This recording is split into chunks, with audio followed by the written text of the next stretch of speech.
ஒருவன் எனக்கு ஊழியம் செய்கிறவன் ஆனால் என்னை பின்பற்ற கடவன். ஊழியம் செய்கிறவன் அவரை பின்பற்ற கடவன். நான் எங்கே இருக்கிறேனோ அங்கே என் ஊழியக்காரனும் இருப்பான். ஒருவன் எனக்கு ஊழியம் செய்தால் அவனை பிதாவானவர் கனம் பண்ணுவார். கர்த்தருடைய பிள்ளைகளே, ஊழியம் செய்கிறவன் கர்த்தரை பின்பற்ற கடவன். கர்த்தர் இந்த பூமியில எப்படி ஊழியம் செய்தாரு? நமக்கு ஒரு முன்னோடி அவர்தான். அவருடைய வாழ்க்கை அடி சுவடுகளை நாம் வாசித்து அவர் நடந்த பிரகாரம் நாம் நடக்க வேண்டும்.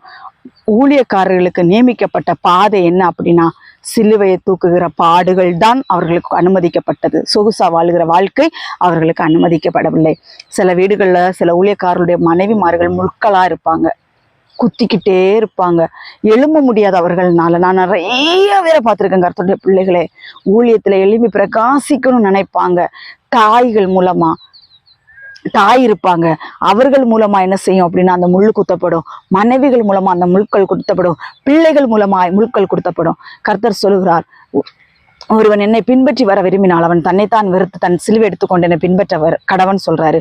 ஒருவன் எனக்கு ஊழியம் செய்வான் ஆனால் என்னை பின்பற்றுன்னு கர்த்தர் சொல்லுகிறாரு. இந்த நாட்கள்ல யாரமோ எவனையோ எவ்வளையோ பின்பற்றி போறாங்க. அப்படிதான் ஊழியம் நடந்து கொண்டிருக்கு. கர்த்தரை பின்பற்றி போகிறது சொற்ப ஜனங்களா இருக்கிறார்கள் என்று கர்த்தர் இந்த நாட்களே சொல்லுகிறார்.